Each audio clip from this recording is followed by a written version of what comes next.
జమిలి ఎన్నికలు వచ్చేస్తాయి 2028 కల్లా 2027లో లేదా 28లో వచ్చేస్తాయి అన్నటువంటిది జేపీసీ నివేదిక వచ్చేస్తుంది అన్నటువంటిది వార్తలు కొన్ని హైలైట్ చేస్తున్నారు. ఖచ్చితంగా జాయింట్ పార్లమెంటరీ కమిటీ క్లియర్ చేసి నివేదిక ఇచ్చేస్తుంది. దాని బిల్లు కూడా అప్రూవ్ చేస్తారు. కానీ మొన్ననే మెన్షన్ చేస్తున్నది అందులో ఇప్పటికిప్పుడు చెయ్యరు. ఇప్పుడున్నటువంటి ప్రభుత్వాలకి ఇలాగే నడుస్తుంది. 2029ని డెడ్ లైన్గా పెట్టుకుంటారు. 2029 నాటికి ఉండదు జమిలి.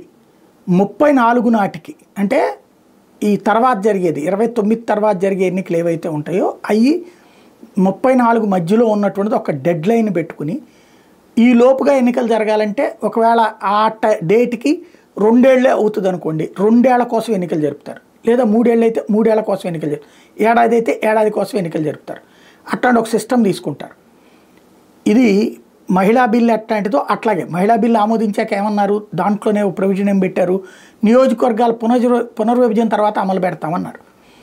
అది ఈ 27లో నియోజకవర్గాల పునర్విభజన జరగాలి. అట్లాగే ఇది కూడా మేబీ అప్పుడే జరుగుతుంది. యాక్చువల్గా ఒక ప్రచారం మాత్రం ఉంది. 27లో ఏది ఉత్తరప్రదేశ్లో ఎన్నికలు ఉన్నాయి. దాంతోపాటు పార్లమెంట్ ఎన్నికలు జరుగుతాయి.